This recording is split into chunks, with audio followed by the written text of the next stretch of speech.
ሰላም ጤና ይስጥልን።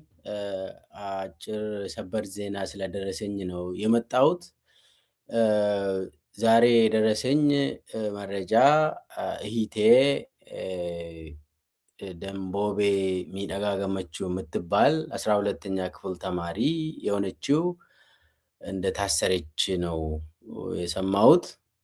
አረጋግጫለሁ። የታሰረችውም ባለፈው ሰኞ እንደታሰረች፣ ያው ቤተሰብ ደግሞ በውስጥ በኩል እንድትፈታ ሲነጋገሩ እንደነበር፣ ነገር ግን እምቢ እንደተባለ ገና ዛሬ ነው የነገሩኝ። አሁን ታስራ ያለችው ምዕራብ ሸዋ ዞን ኢሉገላን ወረዳ ጃጂ ከተማ ፖሊስ ጣቢያ ነው ታስራ የምትገኘው። እንግዲህ እህቴ 12ኛ ክፍል ተማሪ ነች። ምንም የምታውቀው ነገር የለም። ግን የታሰረችው ሸኔ ነች ተብለው ነው። እና አብይ የፈለጉትን ሰው ሸኔ ብሎ ያስራሉ። 18 ዓመት ያልሞሉ ሴቶችን ከትምህርት ገበታ ማሰር በጣም ያሳዝናል። ደግሞ ያሰሯት ከሌሊት ከእንቅልፍ ቀስቅሰዋት ሸኔ ነሽ ብለው ወደ ፖሊስ ጣቢያ እንደወሰዷት ነው ያረጋገጥኩት። በጣም የሚያሳዝን ነው። ፎቶዋ አለ። እሷ የምታውቀው ነገር ፖለቲካ ነገር የለም። እኛ ፖለቲካ ውስጥ የለችም። 18 ዓመትም ገና አልሞላችም እና ከትምህርት ገበታዋ ታስራለች አሁን። ስለዚህ ያሳዝናል።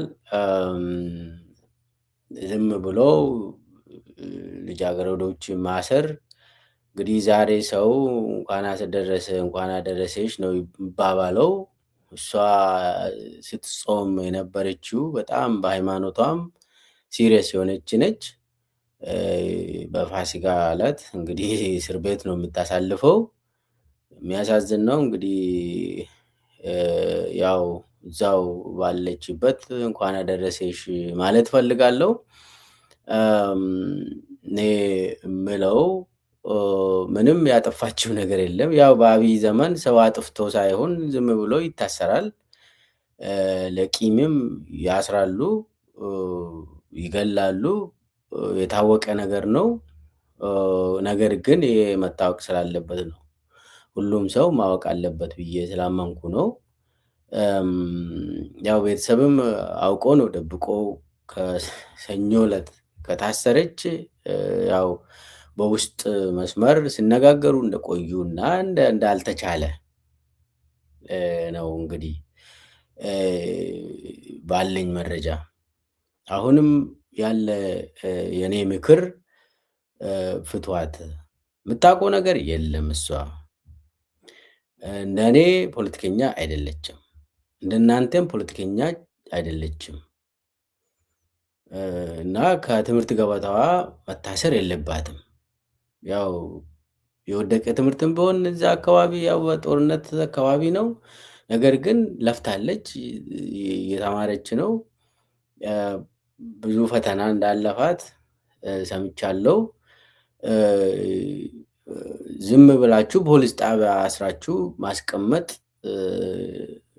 ትክክል አይደለም።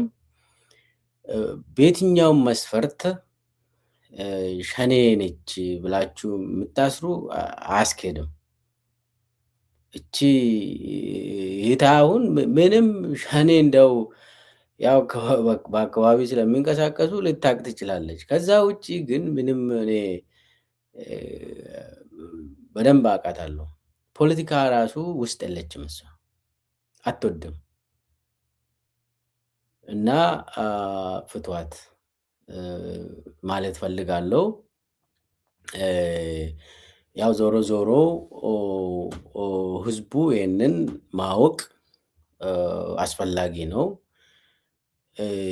በዚሁ ደረጃ እኔ በጣም አዝኛለሁ። እቺ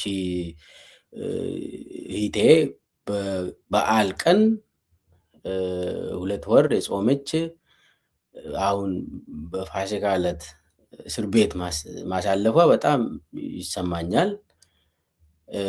ያሳዝናል ብቻ እና ያው ትፈታለች የሚል ግምት አለኝ። በአጭሩ እንድትፈታ እጠይቃለሁ እና ሌሎችም ከጎናችን እንድትሆኑ እጠይቃለሁ። አመሰግናለሁ።